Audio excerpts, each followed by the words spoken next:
G'day, I'm Adrian, and this is my place.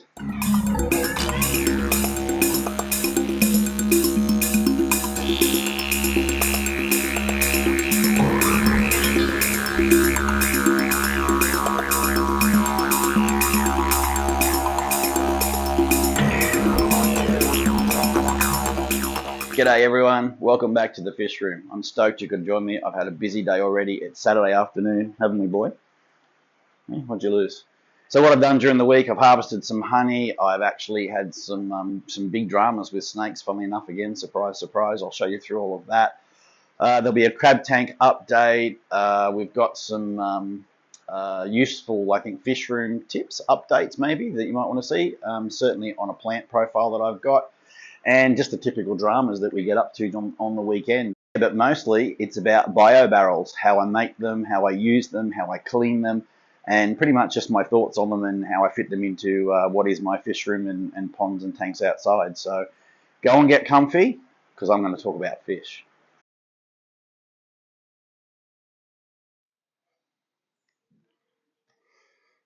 Okay, so what I'm going to do is do this old school because I don't have any animation software or any idea to use it.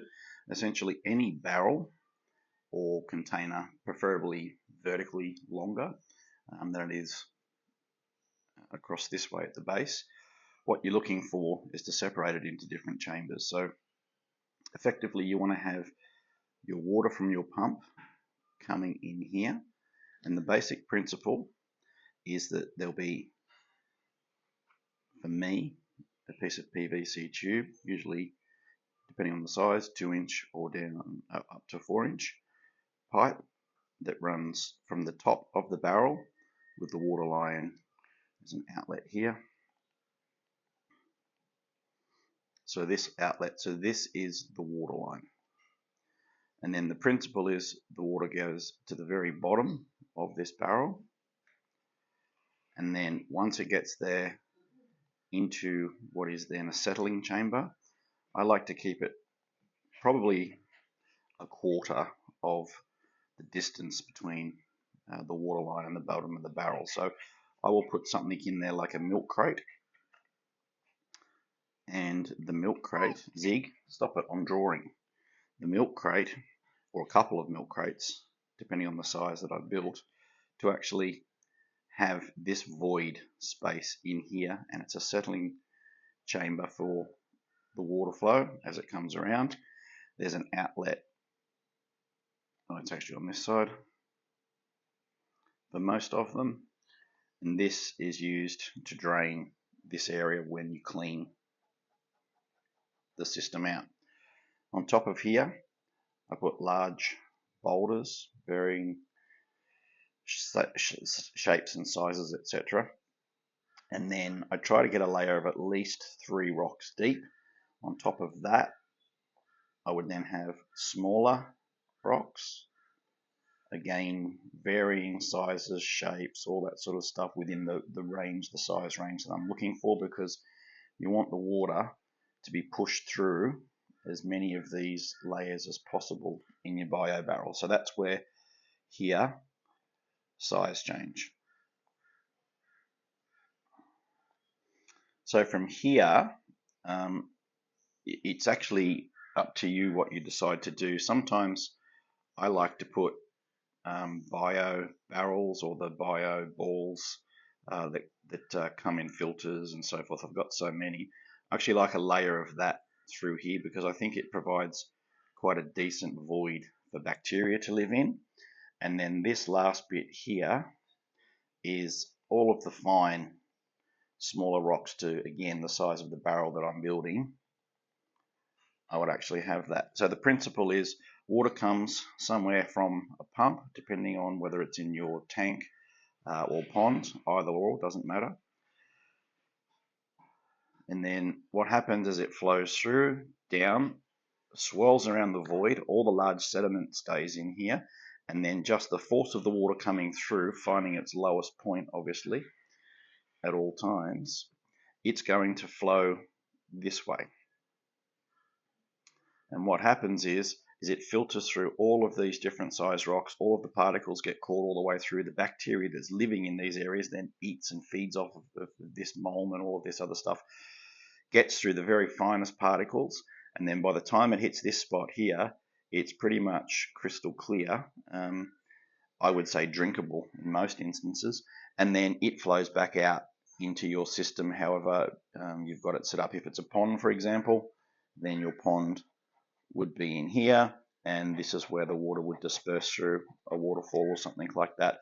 The pump itself would then go to the other end of the pond, and you'd have a pump in here, and it would then push the water to wherever you want it to go.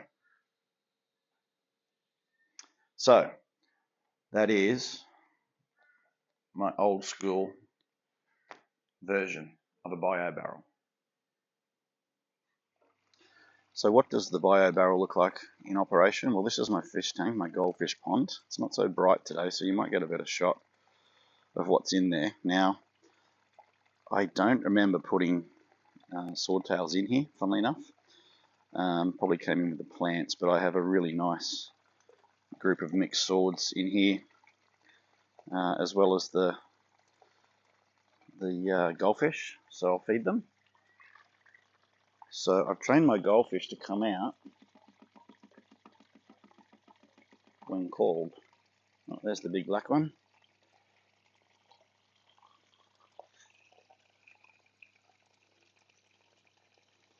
So that one was given to me by Peter from Ross's. A lady had her in a pond, and I think it's a him actually. And yeah, she needed to get rid of him, so she wanted him to come and live with me. And he is, and he's lived in this pond with this bio barrel, and you can see where the water's coming out. I've had to chop that out just the other day because it blocked up so much that it overflowed and half emptied that tank. So we'll take a look inside. I'm going to clean it for you now. As you can see, it just stands out here. It's got a small pump running. I don't do anything to it. It's a 1-inch line, 25mm coming in, tube at the top. This goes all the way to the bottom. As I've sort of explained, hopefully now how they operate. This is what it looks like when it needs a clean. So what I'll do is most likely siphon that out off the top. I could wash it through, but I actually just like to siphon it out, and I put it onto the chili here and the other plants down the bottom. But once I've done that, then I'll actually rinse it all out.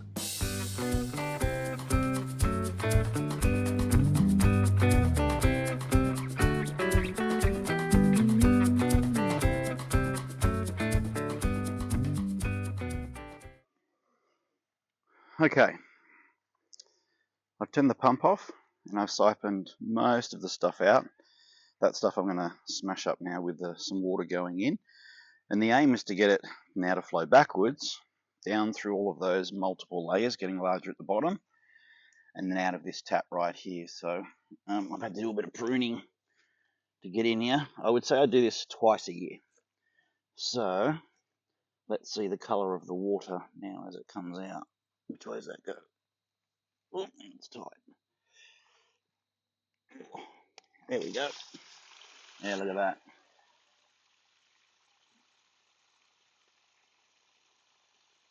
So you see some large particles and bits and pieces coming out. That's all being trapped in the bottom settlement chamber area. And you'll see also how much gunk comes out when I start flushing water down through the top, which I'll do now. So the objective here is just to wash it all through, break the particles up so that they're so fine that they go back down. I'll probably fill it up and then do one siphon out just so not too much gunk goes back into the system. So as I'm doing that, it'll get progressively dirtier down here for a while until it clears up. And you'll see I've got just normal fish tank gravel, some bio balls that have pretty much come to the top. I've also got some bio, I guess, crushed coral in there as well, because the goldfish do like it slightly harder water. And you'll see now it's starting to clear up, particularly over here. You just got to keep washing it backwards. I think probably the easiest way to describe what a biobarrel is, or what it's mimicking in nature, is a natural spring that can be found anywhere in the world. What it does is, well, there's all that stuff coming out there now. Takes a while to wash back down through all the layers, but it comes out pretty clean after you do it all. So quite a bit of stuff in there. So back to what this is mimicking is it's a spring. It's having water forced up through different layers of gravel and filtration, and what it essentially does is trap everything from as far down as it can until it's clean at the top. And for thousands of, tens of thousands, millions of years, whichever you subscribe to, we've been drinking water that comes from natural springs like this. So to replicate it in a simple fashion like this is, for me, just doing what nature does. It's just, I guess, containing it into a closed system that is completely reliant upon us to clean it out. Whereas I think in nature, most of this stuff is naturally dealt with, particularly with springs like over in Florida, where Lucas is, LRB Aquatics. So those springs near him are just incredible and something I'd love to visit one day. But to be able to swim in that type of clear water is amazing. And if you've got a spring near you, then you should be in it. It's incredible water, incredible frequency.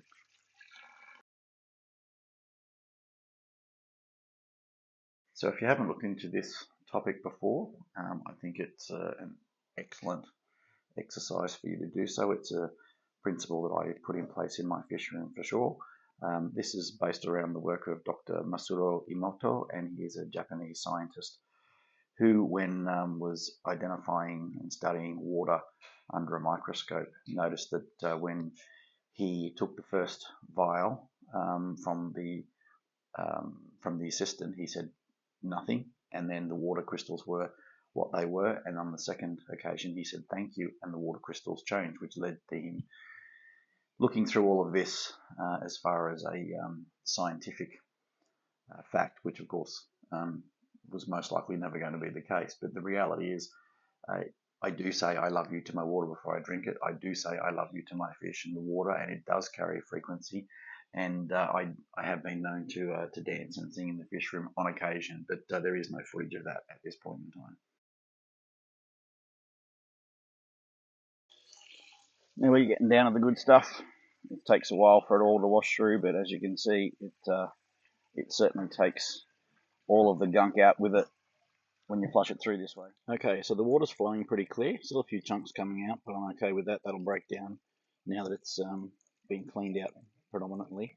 And whatever the biobacteria is in there at the moment will continue to eat that. So close that valve off. Now this hose is filling the barrel up from the bottom. This construction, pretty simple, do it yourself. I used a standard PVC fitting, so if we can get a better shot, there you go. And I just used Tex and silicon to seal it. 90mm pipe into another 90mm elbow down the bottom. That was pretty basic. 40mm pipe at the top, going to the bottom, 90-degree elbow, coming out probably about 6 to 8 inches into the center. And it's got I think a milk crate in this one. So screwed at the top with a clamp. So above the water line, that's just a standard 40mm ball valve down there, and it has a bulkhead attached to it as well. So nothing else. I do have an overflow only because it was there. I didn't drill that one in, but I've never really had it overflow. It's continuously run, and when it has blocked up, it's blocked up down the bottom because of those plants, and then it's overflowed out the side and down into there. So that is the basic cleaning. I will show you how it goes when we turn him back on. Now it's filled up. It's cleared up a bit as well, so a little bit murky in the fish tub, but that will clear up certainly overnight, and this will be crystal clear again in a couple of days. So that is how I clean my biofilters. I actually really quite enjoy that. It's a great process and very satisfying, actually.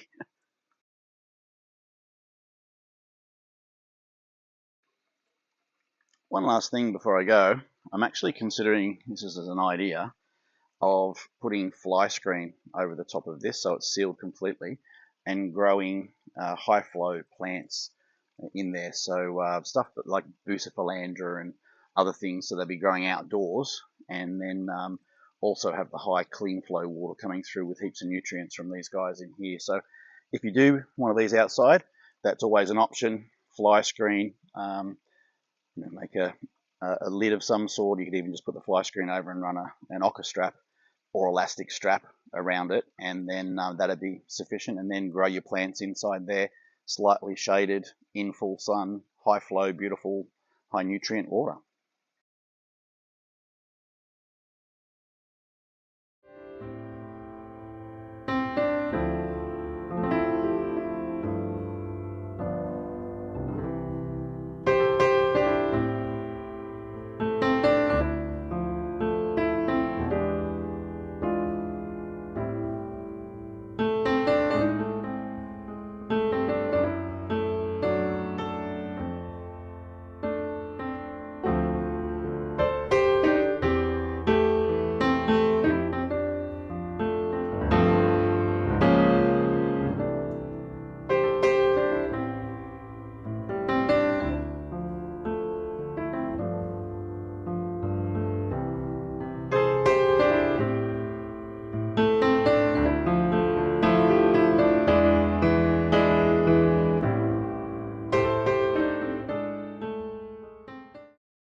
So I'm home from work early enough during the week to be able to harvest some honey because I'm out. The bees are pretty calm. This time of night they're coming home from foraging. Zig's pretty calm. Cluck's never calm. But yeah, I'm going to give you just a quick view or an overview of the flow hive and just how easy it is to harvest the honey, which is an amazing Australian invention, this flow hive. So I'm not sponsored by them, but flow hive, I would easily be sponsored by you guys. You have a fantastic product. So just quickly, the brood boxes down the bottom, the honey harvesting areas at the top. This frame is on both sides, that you can take it out, see all the bees and what they're doing in there. So what I've got to do, I don't wear any protection. I don't know if you can move that out of the way. So my bees are really calm. I'm always calm around them, so I don't find that they've ever, I think they've only bitten one person here, which was my granddaughter, which was unfortunate. So I've just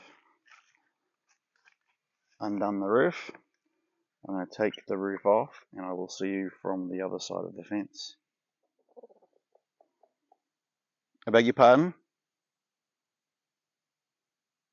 Yeah, that's what I thought. Just to show you the roof is off. That doesn't come off now. The reason we're over here is because internally, on this side of the fence, that is where all of the access to all of the doors and the good bits and pieces are. So this piece of timber comes out. That's actually locks it in. Undo that, take the timber out.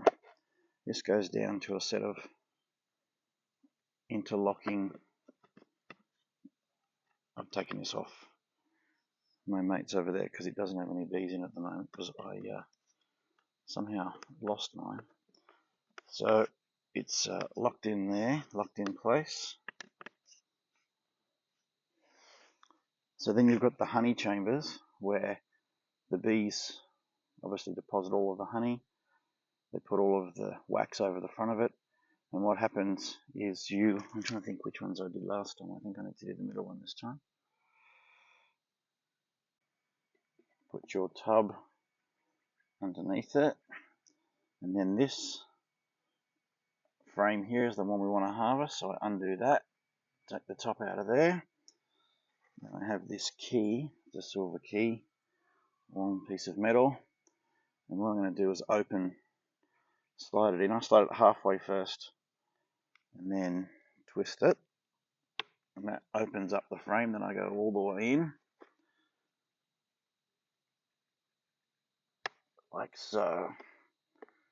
Make sure both sides are even. So now you can see it's higher. There is it. There we go. Than the other one.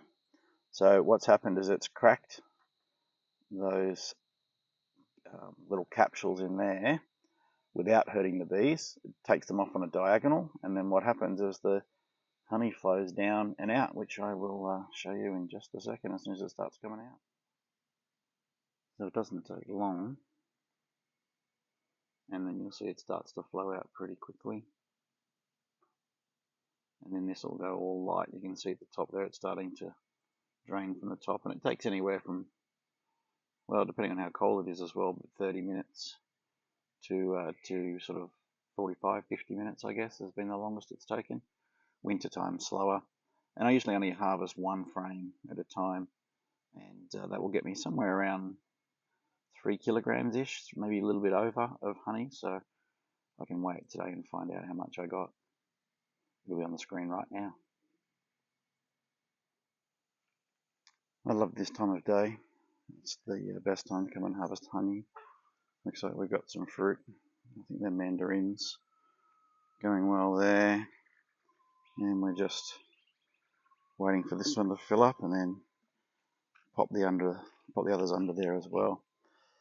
Just so you can see on this flow hive the way it's set up is I've got nothing touching it at all. It's up on blocks, so the cane toads have trouble getting the bees in the night time, but you see it's got little caps. This one might be closer, and they're full of water and oil that I've got in there, so that any ants or anything that tries to climb up and infect the hive is stopped by that barrier. Then the ant cap on top. The bees are pretty good at keeping out intruders as well. So underneath here is another tray, and it's full of water and oil, though it probably needs a top up, so I'll do that. I need to top it up. It's actually still full of water and oil, and what happens is any intruders that do get inside the nest, the bees push them down through the bottom grate that's in here and then into that muck, and they die. This is how the honey's going. Looks so cool, huh? Okay, so I got 2 full containers. I think they're 1.4 kilos each, and then this much in this one. So I'm about to do everything in reverse. What I do here is reset the frame. Let me get it past the wire. Like so. I just make sure it's down properly. Take that out. Put the cap in. Take this out. Hold it up like so. In theory, hold on.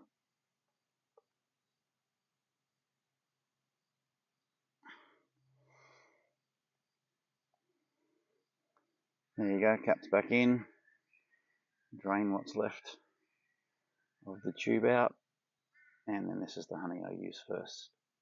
Okay, sun's going down, hives back together, bees are all happy, nice and calm. I'm always calm around them. If you exude that calm frequency, they return it and usually don't have any problems.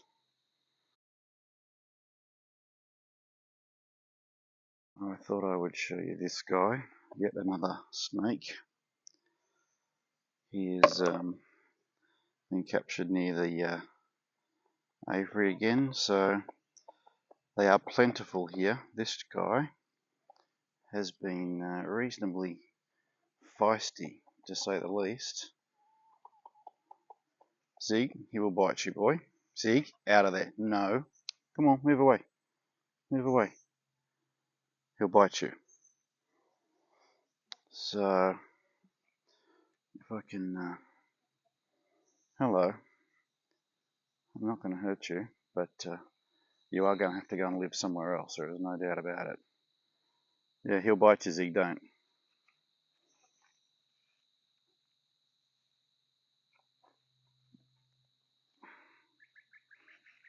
Zig, move. Alright, so he's out the container. He probably needs to go somewhere safe for tonight so I can let him go tomorrow on the way down to the farm. He's quite tame. These guys are non-venomous. They are constrictors. They will get themselves wrapped around their prey and suffocate. No, Zig. We're going to put him back in his bucket for tonight. Come on, put your head in there. Thank you. Yeah, no, we're not going to do that. We're not going to play that game. You can see he's trying to bite me there. Thank you. In there, that on top of you.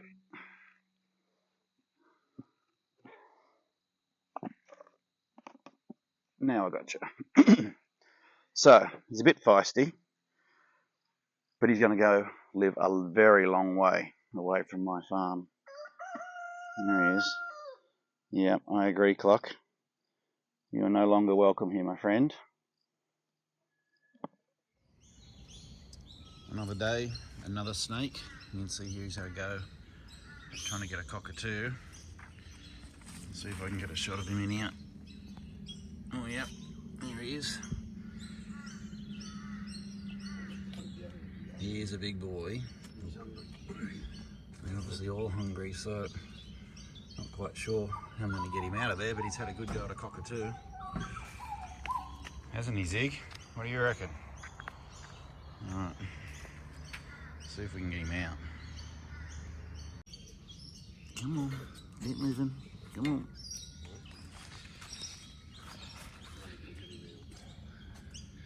He's still got a mouthful of feathers.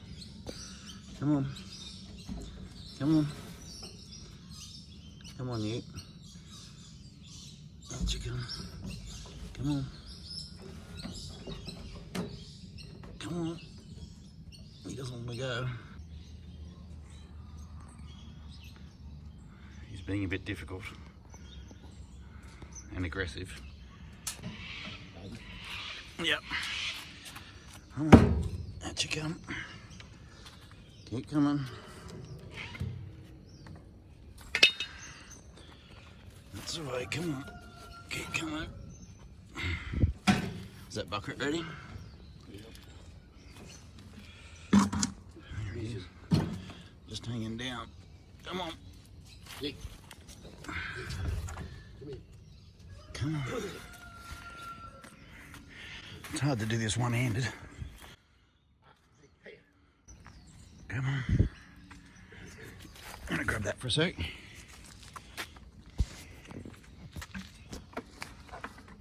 Zig. Come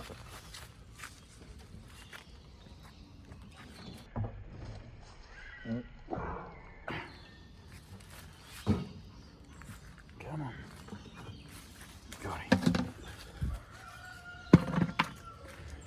Alright, thank you. Another one to be relocated. Zig, what do you reckon? It's him in there, still with a mouthful of feathers. Hey? What do you think, boy? Alright, my friend, time to go. I now have a back seat full of snakes heading down to the farms. I'm going to drop them off somewhere on the way. So, these are the two guys, the two snakes. Eastern carpet pythons, both of them, different colours, they're all individually patterned, which is awesome.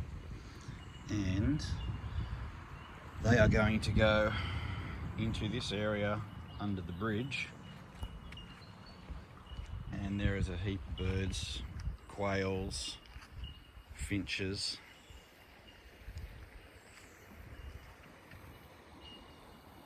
and hopefully no bird aviaries. Okay, first one. Come on. Yeah, nice. Come on.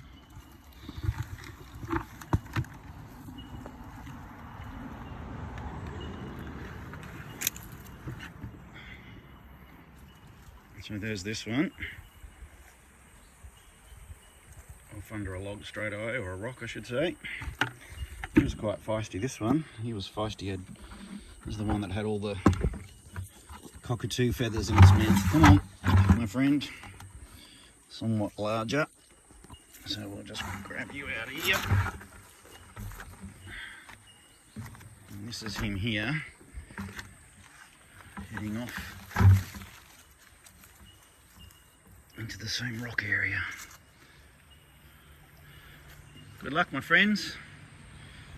Definitely don't come back to my place.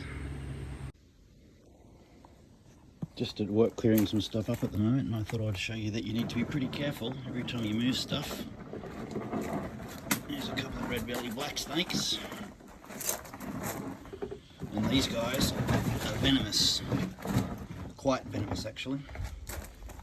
So that's them there. I won't be picking these guys up. They're pretty vicious and ferocious when they get harassed, especially when they're little ones like this. And you see they're a bit feisty already. Not quite sure when I'm going to move them out yet, but that's the next task. 2 baby red-bellied black snakes.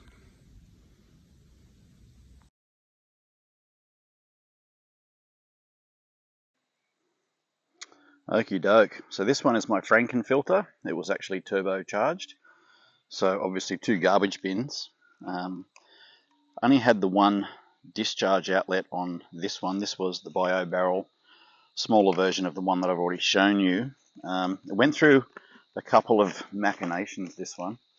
So it started out with what is a 4-inch inlet, which is quite good. I don't mind having that. And unfortunately, pardon me,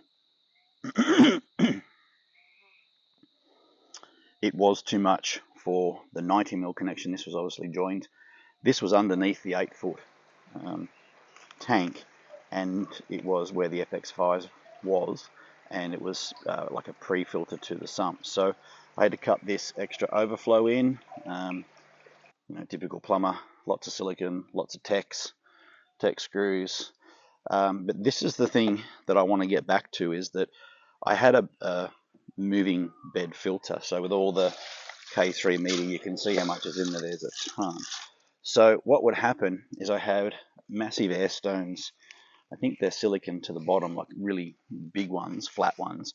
And it would just churn this around and would be, I guess, the pre-filter, and it would smash up all of the mold and all of the particles before it got to my sump and then go through the existing system, which is with the Dacron and the sponges. So water would go in, out, through, smashed around, and out to the sump. So for me, I would, if you're looking to do a bio barrel, and it's for aquariums or if it's for fish that are going to produce a lot of waste, if you do the moving bed filter with it, I can tell you for a fact it works brilliantly, and it's something I am going to go and do again. I'm trying to work out how I can actually do it underneath the 8-footer right now. So stay tuned and you will see that. Yeah, and this used to be, this area looks like crap, and it does, simply because it used to be my hardscape area. You can see rocks and all those other bits and pieces, but after the storm it's basically got what's left of the shed and other bits and pieces laying around. So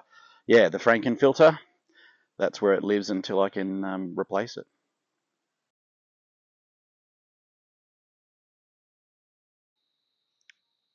So the other bio barrel system I'm running is attached to this pond. The barrel itself is smaller scale. You can see maybe down there, outlet at the back there. Water goes in through the top. Small pump down here, covered in cherry shrimp by the looks of it. I notice there might be some Riley shrimp in there even, which is cool. I love finding them, and some orange ones in here is always good. So that little system doesn't run very fast. I just have it trickling through. That pump filter needs a clean, but that's number one. And number two is for these guys in here, which is the 2 aviary ponds, both running off the one system. Now I will be, how's that? Oh, beautiful. Guardians. They've got 4 babies at the moment. So this system itself, I will do a rescape on these, particularly the parrot one, because they just destroy it. And I'll work out a way to do that. But this is the bio barrel here. And I've just got the two hoses coming down into the barrel inside there, same setup, same type of filter, medium, etc., just on a smaller scale with the outlet being down there. Now the difference is this one overflows into what is a settlement chamber, and there's nothing in here, just water. I could probably put shrimp in there that live, and then from there it goes up and gets split with this splitter here and into the two aviary ponds, which the birds love.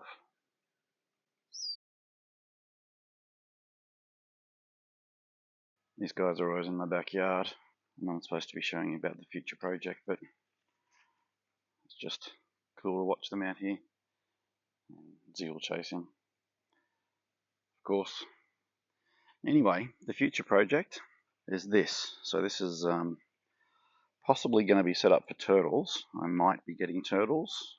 Maybe if Tone decides he's finished with his. I actually do have a license for them as well. You got to have a reptile license in Australia to keep native animals, snakes, amphibians, etc. So this is the tub, and I would set up as, I don't know about a turtle island or something, but that's the bio barrel. That's the next project, and I hope you stick around, subscribe, and yeah, see what I do with that one. Just a quick crustacean update. Crabs are doing brilliantly. I just dropped some algae wafers in for them. That's the boy over there. Still happy. They ate most of the red root floater. They ate two of the spider plants. They ate all of the, what are you doing, boy? Yeah, I'm not playing yet. They ate all of the, thank you. Sorry about that. They ate all of the val completely. So this dude's a bit quiet at the moment, I'm not sure. I think I'm going to do a water change on these guys tomorrow.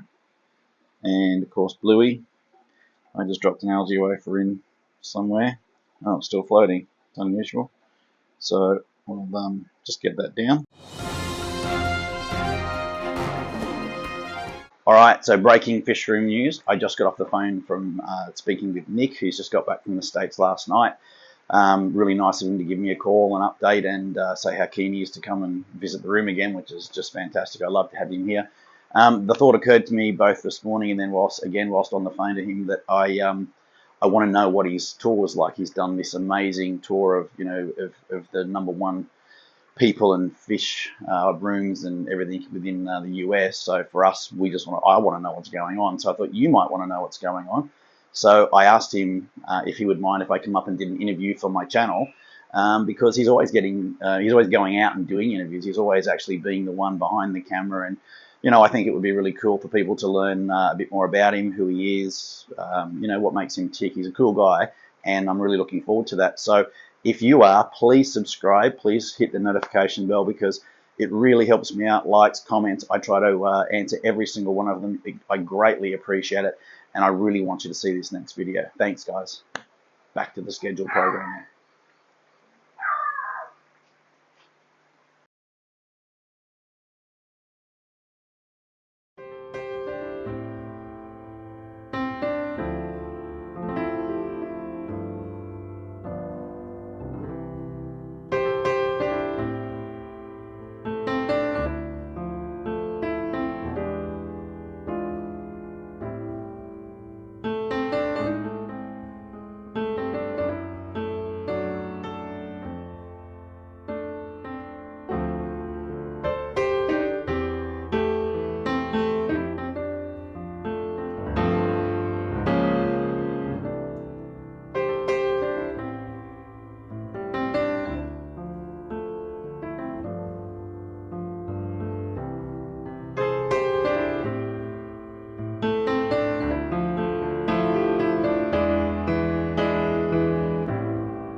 All right, so some more breaking fish room news.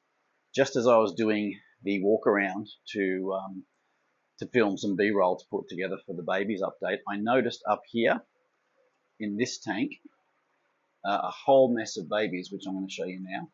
So these guys up here are from these guys, the sparkling gouramis, and they're bred in here now for, I think, for me 4 times. But what I have noticed is that they don't pick off their fry whilst they're small. So they'll protect them like betas do, and pretty much like betas do, when they get to a certain size where they might be a threat for the new babies, they will attack them. So I've got a few random ones that I've left in there.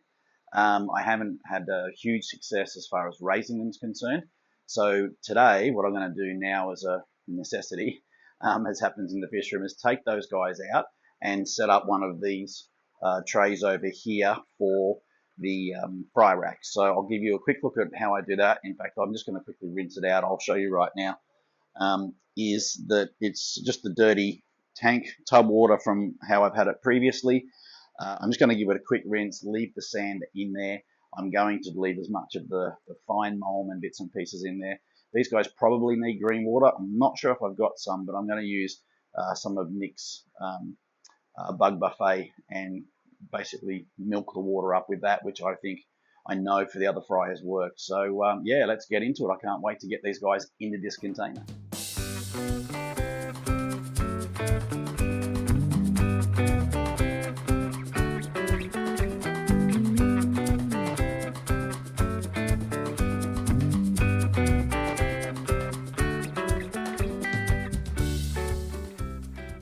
Okay, I might try to zoom in a bit more, just in case you can catch the action.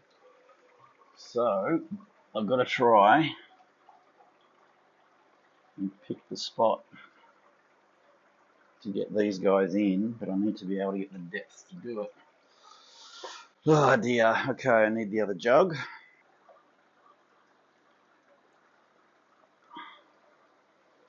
I think I got a lot of them. There's still a few in there, which is good. That means that they can maybe try to raise them in there. And how many did I get in here? Well, the answer is quite a few. You see down there? So, I'm now going to transfer them across to this tank right here, or little grow out tub. I've got some long rooted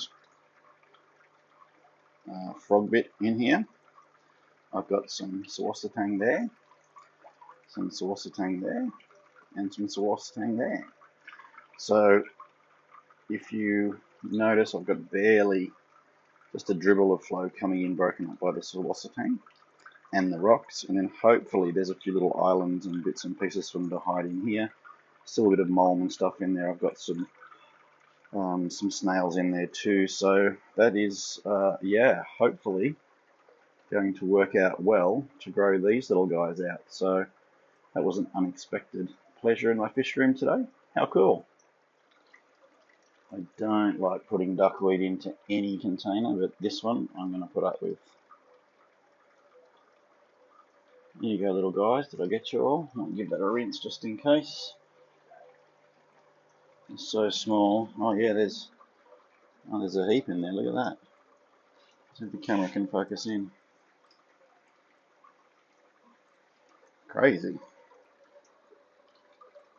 Alright guys, I'm sorry to take you away from your mum and dad, but the reality is, in a couple of days they were going to eat you. So if you forgive me and just grow beautifully, that would be awesome. I'm super excited about that. Not sure if you can tell. Last thing to do though is to feed those little sparkling gouramis that I've now got into here. So I've gone and managed to find a little bit of green water. It's not the greenest of green water I've ever seen, but certainly better than nothing. And for these guys, hopefully will be ideal. So I just sort of want to gently spread it around through the sawasatang. And there should be enough microbes, I think, to feed them. They've probably only been out a day, and they weren't really free swimming, so I don't know that I'll need to feed them anything else tonight. I will probably just leave them be with that, although being cautious, maybe I won't. So I've just grabbed a pinch of Nick's from Keeping Fish Simple's Bug Buffet, and what I do is I just milk it up, like I just squish it between my fingers and try to get it cloudy if possible. Now, it doesn't matter if some chunks fall down because I've got those snails in there now. I try to put 3 or 4, sometimes 8, 10 snails in a tank, depending on how heavily I'm going to feed it.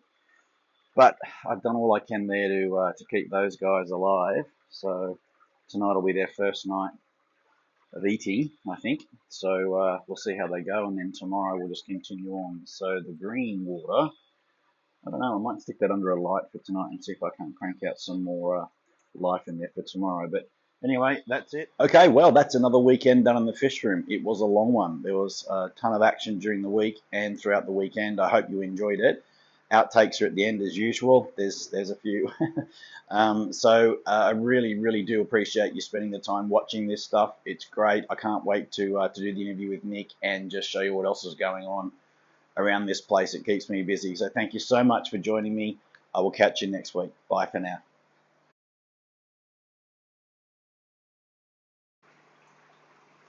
Okay, so did you fart, you little bastard? God, that's bad. Just put the fly screen over and run an ocker strap or an electric, what's it called, filming during the week. I've harvested. Go and get comfy because I'm going to talk about fish. I forgot bio barrels. I know, I need a drink too.